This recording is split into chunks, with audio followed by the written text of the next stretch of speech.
The cuffs are off, man. Get right, too many left in these leagues, but I ain't gonna leave, I'ma get right, down to the bottom and scratch it for all the... Hey everybody, Adam Rank here. What's up everybody, it's Marcus Grant. This is AJ Dillon of the Green Bay Packers. I gotta give a shout out to y'all at Get Right Fantasy. If you are not subscribed, what are you waiting for? You want to lose your league? Our league, check out the Get Right Fantasy Network. You got to get right with the Get Right Fantasy Network. Best of luck with your podcast. Appreciate the support. And you're tuned in to watch my boys at Get Right Fantasy Network. Get you right. Enjoy the show. But I tune in every Friday. Strategies provided, I will lock in every way. So go and roll your sleeves up. Yeah, go roll your sleeves up. And I'm getting down, cause I roll my sleeves up. And I'm getting right, cause I roll my sleeves up. Yo, welcome to another episode of The Extra Point. I'm your host, Phil Ruskin. Damn, it feels good to be back. I was traveling for work last week and didn't get to do the show, which was a big bummer. But we're going to recap some stuff that happened in week one. We'll recap a little bit of week two, get you ready for Thursday Night Football, DFS for the week three. I've got some props that I like, so we're going to go through all of that. But before we start, y'all know what to do. Hit that subscribe and like button. Make sure you are sharing the content within your leagues, your friends, your family, your home leagues. Helps build the brand. If you like what you are seeing here on the stream, you can always listen along as well on Spotify and Patreon. That helps build the brand over there as well. And then, of course, I've got written content over at dynastyprosfootball.com. I am a staff writer there. So, yeah, let's dive in. And big announcement coming for me. I'm adding a Wednesday show. So I originally thought Thursdays because of preseason, and then obviously in the summer we were doing the show super late, and I thought, man, this will be super easy to continue, and then kind of forgot about Thursday Night Football. So obviously we're doing this show backing right up to the start, the kickoff of Thursday Night Football. So I'm going to keep this show as kind of a DFS and betting podcast, and only 30 to 45 minutes. And then Wednesdays, I'm going to be adding a show live stream as well. And that'll go back to what we've been doing. That'll be kind of what's going on in the lay of the land of the NFL, Dynasty outlook, trade talks, who should I be targeting on the waiver wire for redraft this week. So we'll get more into like the football content. And that's obviously going to speak to a lot more of the viewers. But if you're enjoying the DFS and the betting side, make sure you're tuned in every Thursday. And of course, you can always catch the recordings on the Extra Point on YouTube or listen along on Spotify and Patreon. So real quick, let's take you through the schedule before we get into what everybody's here for, which is, of course, the content itself. Get Right Fantasy Network. Obviously, that's the host. That's our group. We love the guys. On Mondays, you can get with Anthony and Frank, 9 p.m. They're going to be doing a recap and waiver show every Monday night. Tuesday, you got our boy Tycoon over at the Fantasy Boardroom, taking you through all types of great content, 7 p.m. Pacific time. Wednesdays, Anthony and Frank are back doing roster management at 9 p.m. Pacific, buy, sell, trade targets, and I'm going to be doing my show probably 5:30, 6 o'clock p.m. on Wednesdays as well. TBD, but we'll get there by next week. And then on Thursdays, it's your boy. We're doing Thursday night setup. We're getting everything ready for DFS and betting here at 4 o'clock with me. And then Friday is the big content day. Make sure you are tuned in. We got two shows. They go back to back. Mike and Kendall taking care of the East Coast team, 6 p.m. Pacific, 9 p.m. Eastern. They're going to be going through half of the main slate. All the games, not the main slate. That's my brain working on DFS already. They're going to be going through half of the games in totality with start-sit decisions, making sure you got your lineups dialed in for the week as well. Finishing up myself and Anthony Rasta, we will go as soon as Mike and Kendall wrap their show at 8 p.m. Pacific, 11 Eastern with the second half. So you can get all of the games with our advice, sit-start decisions, who should be in your lineup. And then, of course, if you have any last lingering questions, make sure you catch our boy Classic Mike on Sundays, 8 a.m. Pacific, 11 a.m. Eastern, as he takes you through the last-minute news, active, inactive, live Q&A, live sit-start advice that will get you right up to the kickoff of the NFL games. So Everything that we talk about from a DFS perspective, I actually use both DraftKings and FanDuel. The majority of what I'm going to have covered, and what we'll continue to cover is going to be through DraftKings. And then, of course, all of my prop bets, my higher lowers, that's going to be through Underdog. So Underdog Fantasy, as you all know, best and easiest place for fantasy sports. From their best ball draft tournaments with no season-long commitment, no waivers, no trades, and no weekly lineup setting. You can obviously enter their pick'em contest where you can pick higher or lower on player stats like total yards and touchdowns. And wouldn't it be nice if someone was going to give you some advice on what you should be looking at for some lines there? I think I might know a guy.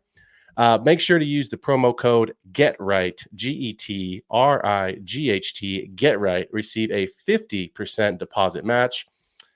They are now giving you up to $1,000 in bonus cash. I can't tell you how badass that is. When I started with Underdog, it was $100. So I am no longer a new customer. But yeah, for those that are new, use that promo GetRight, get a 50% deposit match up to $1,000 capped in bonus cash.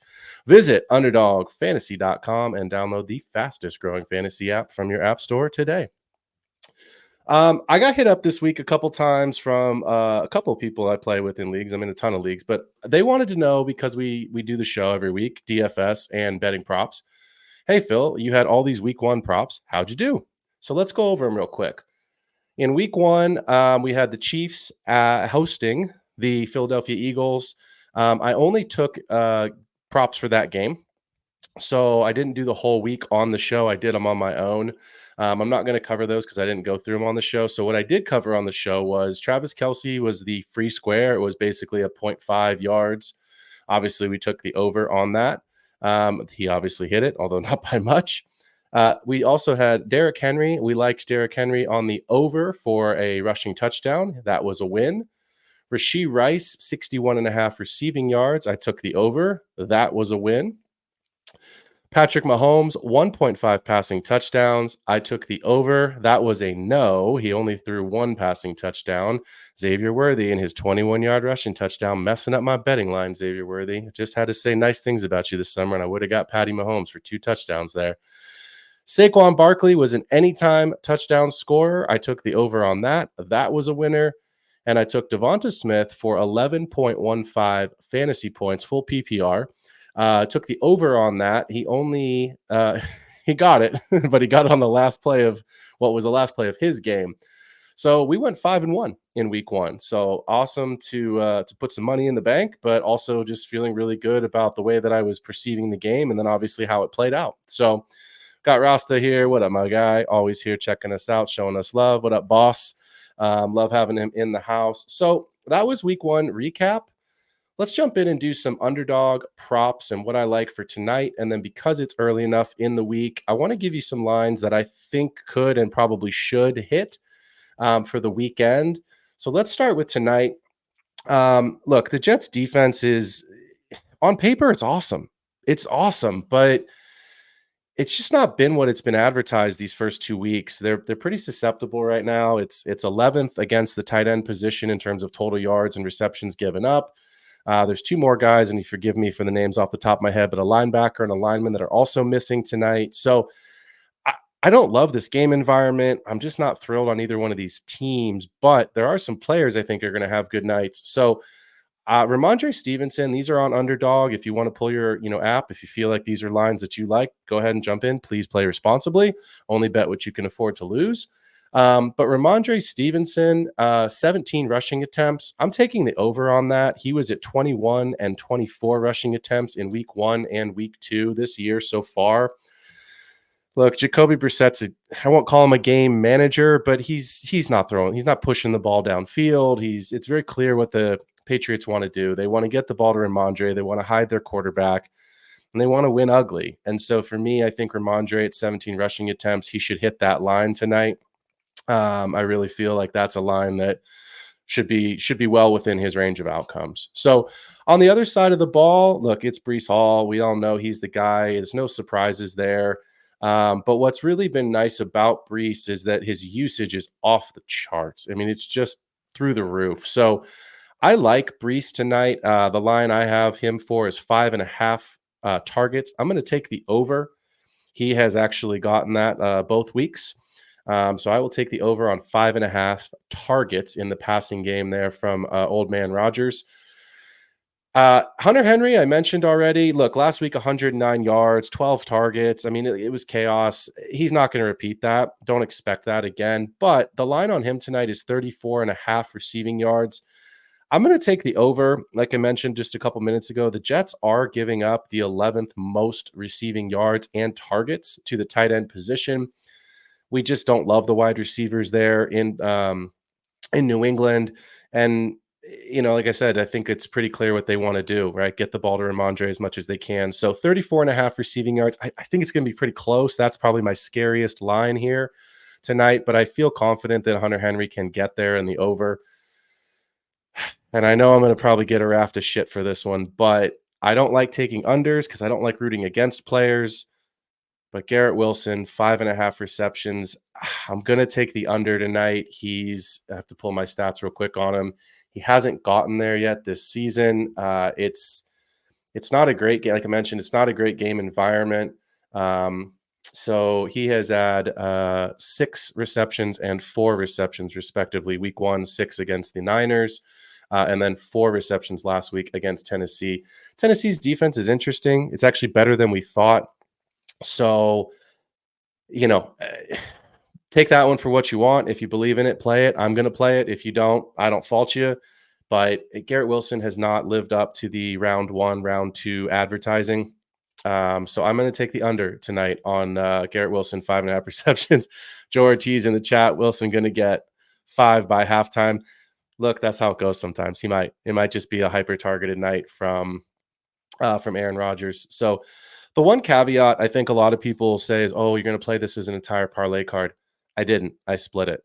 And I think if you want to make money, that's actually a really smart way to play. So I have Ramondre and Brees on their own card. I feel safest with what I've got for their lines tonight. I am taking overs on both. And I've got Garrett Wilson and Hunter Henry on their own card. And if it fails, it fails. No big deal. But, just stagger your bets. And I think that's how it becomes a little bit more fun rather than having to sit there with a, 4, 5, 6-legged parlay card. Put 2 cards in, put 3 cards in, however many lines you want to take, split them up, whichever you feel is strongest. And it's a good betting strategy. You have a much, much higher percentage of a chance to win where you feel really strong versus just having everything hit. Sure, you'll get the biggest payout, but unless you're taking the insured pays where you got, 4 have to hit, 5 have to hit out of the 6 or 7 that you're putting in, I think it's a good way to play. Some other lines that I like this week as we get into the main slate. Before I go through the actual lines themselves, some of these players are going to be in my DFS lineups just based off of volume and what I project this week alone. I mentioned early at the top of the show on Friday nights, you can get our full sit starts. Rasta, I haven't looked at the show sheet yet. I don't know if we're talking about the Niners game or if Kendall and Mike are doing it, but Brandon Ayuk's in a smash spot this week. No CMC, which means Jordan Mason's in there. Debo's out. Now George Kittle's not practicing. He's a very serious question mark for the weekend to potentially not play. So the game's, Brandon Ayuk's been obviously slow starter. He sat out the majority, if not all of training camp, obviously with the contract dispute. But Brandon Ayuk at 68.5 rushing and receiving yards. So it's a totality there. Obviously, he's not Debo. He's probably not lining up in the backfield, but Shanahan does some funny things. Don't be surprised if he does give Brandon Ayuk an end around as the college version, the jet sweep, right? So 68.5 total yards for Ayuk. I'm going to take the over on that. I think this is a good week for Ayuk, especially if Kittle doesn't play. I think that line becomes even stronger. Again, that's probably a line that could get bet up. So if you feel strong about it, I've already locked this card in because I think that line could go up, especially if the news about Kittle is negative. But I like Brandon Ayuk on the over 68.5. Saquon Barkley, I've got 18 rushing attempts this week, and I'm taking the over on that. And it's look, no AJ Brown again this week. Devonta Smith should eat. Rushing attempts in the first 2 weeks have been 24 and 22 for Mr. Barkley there. So only 18. I actually thought the line was a little low, especially with the news, and we knew that AJ Brown wasn't going to play again this week. I took the rushing attempts over the rushing yards because it does bother me a little bit that Jalen Hurts could call his own number. I think if my memory's right, 85 yards and a touchdown on the ground for Jalen Hurts last week.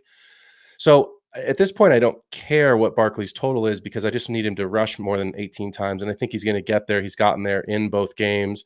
No AJ Brown again, which, again, Hurts could take some of that, but I think it's going to be another game where they feature Hurts, Barkley, and Devonta Smith.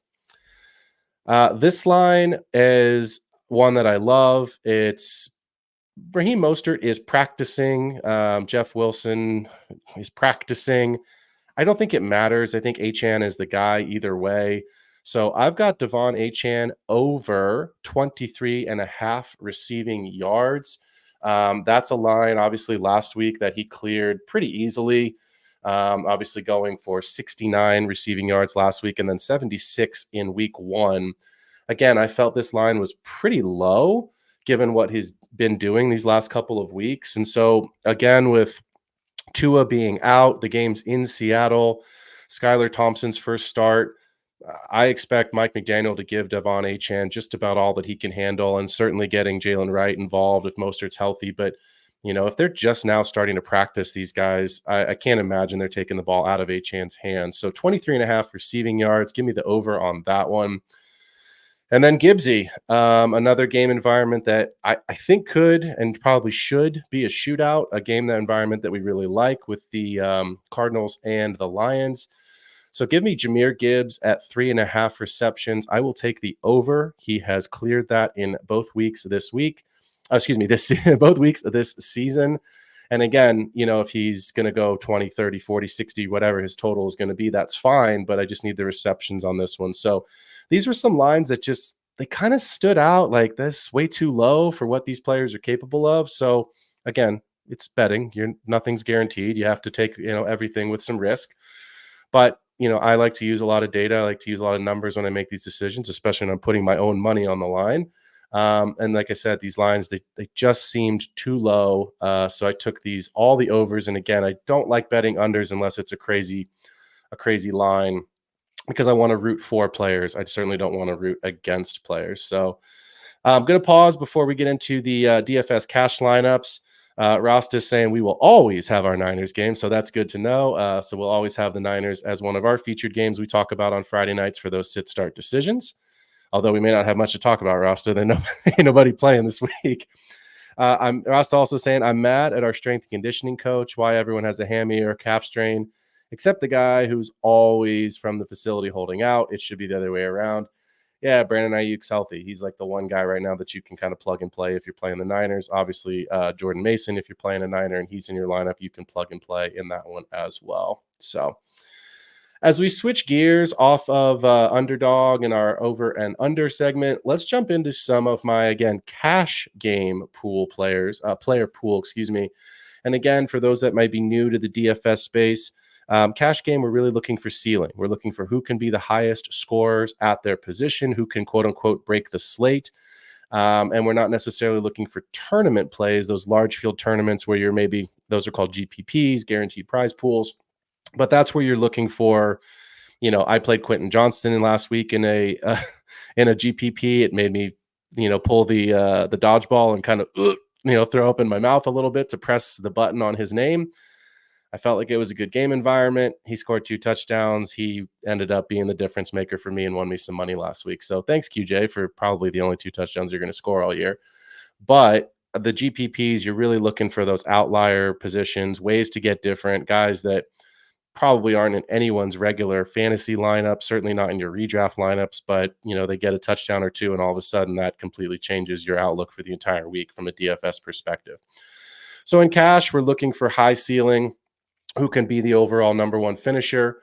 I like 4 quarterbacks this week. I'll start at the top. I mentioned it a little bit already with the props.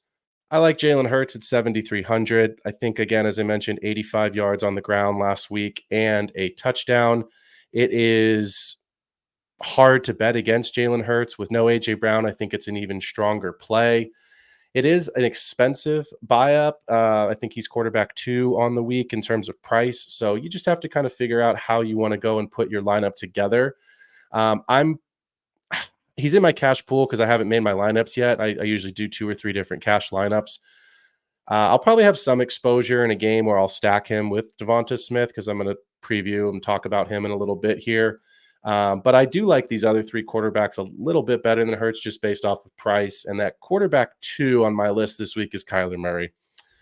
$6,900 for the price. So, $400 savings. You can then allocate that elsewhere, which I really like. I love the game environment against Detroit.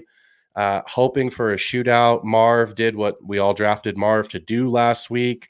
2 touchdowns. He did it all in the first quarter, which was amazing. I felt bad because I have him in a couple leagues and I had a couple buddies that were texting like, look at Marv. And then he just didn't do anything the rest of the day, but he did enough for you early on.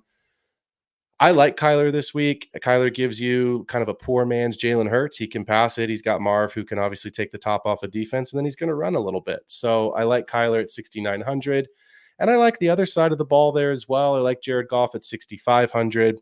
Anytime you've got Jahmyr Gibbs and you've got Laporta and you've got Amon-Ra in that game environment against Kyler and the Cardinals, I think it could be another really good week. And we haven't seen the Lions really take off. So I think this is a week they can get right. So I think for me, Goff is someone I'm really looking at. 6,500 this week. It could be an interesting salary savings. And we got to talk about it. My QB4 on the week right now, as far as my cash player pool goes, Derek Carr. So if you bet the under on the Saints win total this season, that bet's not looking too good right now. If you thought Dennis Allen was going to be looking for a head coaching job next year, which is something that I thought would happen, that's not looking too good right now. So the Saints are hot. If you want to stay in the flames with Derek Carr, I have no problem with that. He's only 5,800. I think he's an interesting cash play. I don't think he's as strong of a cash play as Hurts, Murray, or Goff is because I just don't know that he can be the overall QB1, but he's done it the first 2 weeks of the season. He's been a top QB. So you'd only need him to basically do about 75% of what he has done to date to actually pay off that salary. And then you could put obviously some more money into some of the other skill positions. So those are the 4 quarterbacks that I like this week, and I will have exposure to at least 2, if not 3 of them in my cash game lineups. At the running back position, it's kind of I hate to do it, but it's kind of a carbon copy of last week. Last week, I loved Jordan Mason because of the volume, and I love Zach Charbonnet because KW3 was out. I've got them both in my pool this week, but I want to start with Saquon Barkley. 7,700. He just projects too well. I think, again, with no A.J. Brown, the way that game script is and the way that they have used him to date this season in that offense, he's someone I'm probably going to have in my lineup at 7,700. And then I can tell you right now, Achan's going to be in my cash lineup at $7,000. I mentioned what I like from the receiving yards, kind of on his prop bets this week. Obviously, we know what he can do as a runner, the usage. The game is at Seattle, which can be difficult for those East Coast teams to come west, just like the West Coast teams going to the East to play those early games. It is a later start game because it's a West Coast game, so I do like that. It gives the guys a couple extra hours to acclimate and get themselves ready. But Achan's usage just projects far too well to not be in the cash lineup at $7,000. I actually think he's mispriced. I think he should probably be a little bit closer to Saquon in terms of pricing. And then again, Jordan Mason at 6,200 and Zach Charbonnet at 6,000. Mason obviously is going to be in there. If George Kittle is out, Mason's going to be in my lineup. He's probably going to be in my lineup either way. But I do have Brandon Ayuk. I'll talk about the wide receiver section here next. I don't love having Mason and Ayuk, so I think I'll probably have one in a cash lineup and the opposite guy in the other one. But if Kittle is out, Mason's usage should go even higher than it is right now, and I think it makes it even a stronger play for Ayuk. So just keep that in mind to pay attention to the news. Tune into Mike's show on Sunday to make sure you've got the most up-to-date information on active inactives.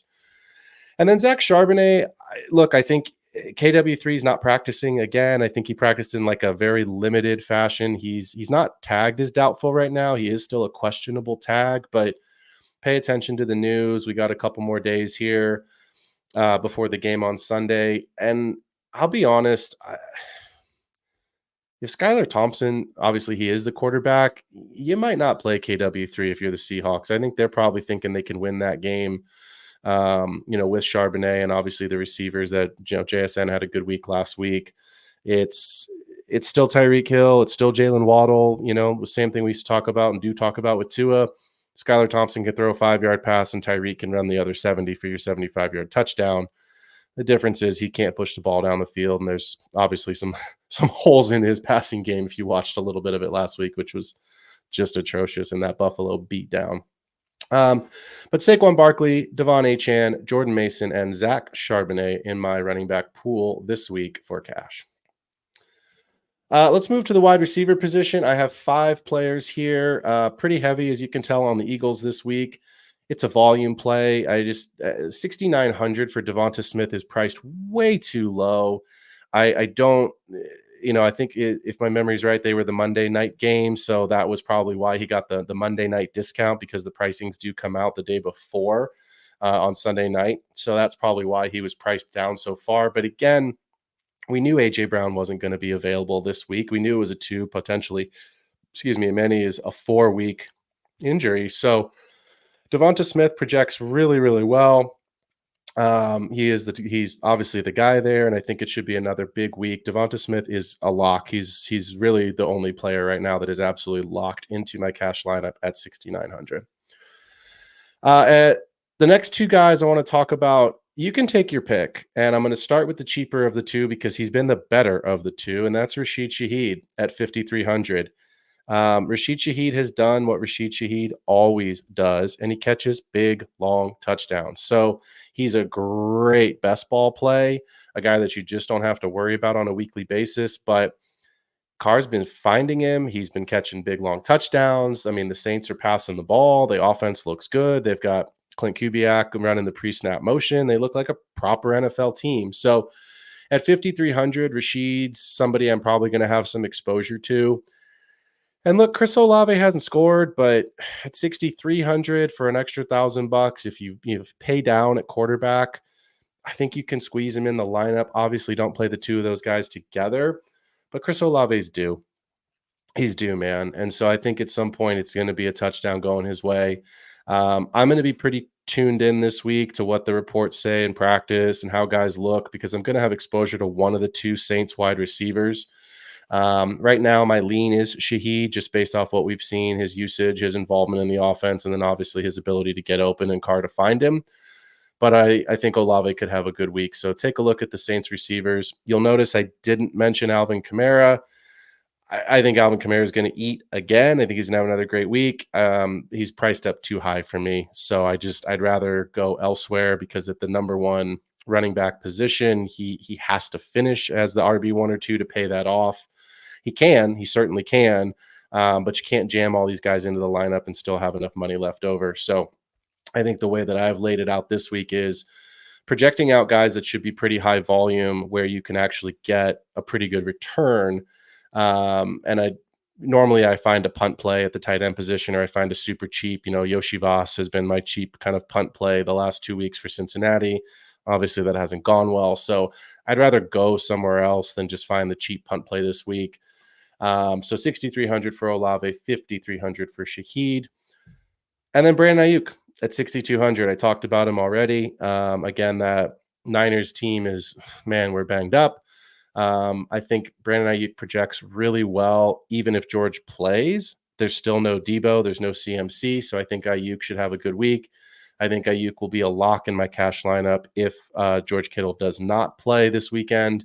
The challenge with that is he'll probably be a lock in a lot of other people's cash lineups because of that news with Kittle. So you just may have to, get a little different somewhere else because you're probably playing with Ayuk and playing against Ayuk, depending on what type of a cash game that you are in. And then the last guy that I want to mention here at 5,000 is Demarcus Robinson. And it's a thinner play because the Rams are so beat up. They've got 3 offensive linemen that are missing. Stafford's not always, Stafford, he's not always super healthy. But there's no one else to catch the ball. So I think this is a pure volume play from Demarcus Robinson. If you want to pivot off of Ayuk and go with Shaheed, Robinson, and then pay up somewhere else, if you have a particular conviction at the running back spot, or you want to pay up for Hurts, or you want to pay up for, I think CeeDee Lamb's dealing with an ankle injury, but if you want to pay up for, one of the top tier wide receivers, I'm okay with that. But I also feel like it's going to be a day where at some point they have to throw the ball. If I'm, the defense, I'm probably stacking the box and telling Stafford beat us because we're afraid that Kyron can. I don't think anyone else will with no Cooper Kupp and no Puka Nacua. So I like Demarcus Robinson at 5K. I still think you can go there in cash. I think he'll be a really popular tournament play. So I don't know that I would really use him in a tournament. If you do use him in a tournament, go somewhere super different somewhere else, because I think he's going to project really, really popular on the slate itself. Let's get into some tight ends, and then we will finish with the old defense. I don't like paying up for tight end. It's just not something I normally do. I usually take the punt play, but there's two guys this week that are a little bit more expensive on the card. Number one's Brock Bowers. I mean, you watched that game last week against the Ravens, his involvement, the catches. It's the Brock Bowers we drafted. It's the Brock Bowers that we hoped to see and maybe had questions, would we see it in a Gardner Minshew offense? And we saw it. So at 5,400, he's got to pay it off, meaning he's probably got to score a touchdown. And it's certainly possible. I think he can. Again, I don't always love going there, but because the receivers this week are priced down so far, I actually think you can pay up for a tight end. So keep Brock Bowers in your cash pool at 5,400. This next one, I think, is one of the stronger plays, but it's going to depend if he actually plays. So you need to be really tuned in this week, getting into the weekend. It's Jake Ferguson. He missed last week with the knee injury. It's trending like he's going to play this week. We'll still need to make sure that we, are tuned into the news, but I've loved Jake Ferguson all offseason because it's just CeeDee Lamb. The backfield's a mess. The Cowboys got absolutely obliterated last week by the Saints, and I think they probably, even if they lose the game last week, I think they probably would have had a better chance to at least score a garbage time touchdown had Ferguson been healthy. But Ferguson at 4,500, that's a nice value, and again, pending health. So don't just keep him out of your lineup because he hasn't been playing. Give it a look. Make sure you feel confident about his health going into the game. If you don't play him, I don't blame you. I may not myself. I'm going to be pretty tuned into that. So I'm probably leaning into one of these next two players. The first is Colby Parkinson at 3,600 for the Rams. If you choose not to go the Demarcus Robinson route, please don't play two Rams. Colby Parkinson at 3,600 projects better. He's just a cheaper player. I think it's a whole lot easier to get Colby Parkinson the ball underneath than to wait with a banged up offensive line for Demarcus Robinson to run an out route or to have more time in the pocket for Stafford. So I think of the two Rams, Parkinson is the better play at 3,600. He's probably my lean here early in the week as far as a quote unquote punt tight end, which is generally my strategy as well. There's always the chance that the Rams get in the end zone and he catches the touchdown because they stack the box against Kyron. So I do think if Parkinson's going to score, this may be a good week for him to do it with no wide receivers. And obviously we'll see what the involvement with Kyron and potentially Corum is going to look like. And then this last play is 100% dependent on George Kittle. I had to look this up. I'm probably going to butcher the guy's name. He's on my own team, but it's Eric, I believe, Saubert, but he's the backup tight end in San Francisco. Should tell you how often he gets on the field. It is only if Kittle doesn't play, and it's only because he's $2,500. At $2,500, he needs to catch a pass or two and get you 20 yards. And I think that's certainly within his range of outcomes to get one catch for 20 yards to pay off that salary. And that's going to allow you to pay up to get a higher priced wide receiver, potentially to go with two higher priced, project really well running backs. Or if you're really feeling strongly about Jalen Hurts plus, Saquon, and you want a game stack that way, I think going with the backup tight end here for the Niners would be $2,500 would be a great route. At defense, there's just nothing that I love. Again, like tight end, I just don't want to pay up. It's just not my favorite thing to do. It's just not where I want to go. The defense it's so difficult to project, how they're going to do. I think if you played Cincinnati in your survivor pool against New England the first week, Obviously, your survivor pool, you're out. I played Cincinnati, streamed Cincinnati's defense against New England. I think I got 3 points. So, you just don't know how it's going to go, even if they don't give up a lot, if they don't get sacks, if they don't get takeaways, you're not scoring. I like the Titans defense this week at home. Titans defense has been sneaky good. It's not pretty. To be fair, I think they've won the defense both of those games, and then Levis has lost it for them. So they've certainly been in the games and then lost it at the end. But at 2,700, you just don't need a ton from the Titans this weekend. And I think that's probably the strongest play on the slate. I think it's going to be really popular. So I'm going to lean the Vikings, and people are going to poo-poo me for that because they're playing the Texans. But if you watch the Niners-Vikings game last weekend, multiple turnovers, multiple takeaways for the Vikings. They didn't give up a ton of points. Held the Niners to 17 points. I love the Texans. I think we certainly expect them to be able to, score in bunches. But Joe Mixon is not practiced again for the second straight day. So if that's the case, and you've got, some pretty good corners there for the Vikings that I think can try to negate a little bit of the wide receivers at 2,400 at home. If they get a takeaway or two and they get 2 or 3 sacks against Stroud, which is certainly possible, you've more than doubled it up and paid off that salary. So don't shy away from the Vikings this week just because they're playing the Texans. I think, again, if you're needing some social proof, just go look at what they did to the Niners at home last week. So those are my guys for the week. That's kind of where I see this DFS slate. Man. And then I'm going to jump in, see if we've got anything in the chat. Not too much tonight, which is everyone's ready for Thursday Night Football, man. Everyone's ready to go and rock. So, well, that's going to do it, guys, for this episode of The Extra Point. Again, these Thursday shows, pretty quick. Want to get through just kind of some underdog prop bets, and then obviously go through my DFS lineups. If you have questions, if you want to, me to feature any content on the show, if you're wondering, some prop bets you like on your own, please feel free to DM me on Sleeper at P Ruskin. I know I've got Wicked Pompano here in the chat. I know he DM'd me last week asking for a couple of suggestions. I got a couple other guys that asked for some suggestions as well. So yeah, more than happy to tell you some of the lines that I didn't feature tonight that I'm also looking at that I like. These are just the lines that I think that stand out to me the most early in the week. But again, it's Thursday. A lot can change between now and Sunday. So enjoy Thursday Night Football. I'm hoping it's a better game than we expect it to be. But, Jets, Patriots, and that divisional rival. Hopefully it is an entertaining game, and best of luck to all of your fantasy teams this week. Excited to be back next week for 2 shows. So I will see you all on Wednesday and then again on Thursday for my individual shows. And for those that are looking for more content, make sure you jump over to Get Right Fantasy Network. We have shows 6 days a week. Give us a like and a subscribe over there. Help the brand. I'll see everybody this Friday night with Rasta as we do our sit starts. And then I'll see you all for more episodes of The Extra Point next week. Thanks, guys. Enjoy Thursday Night Football.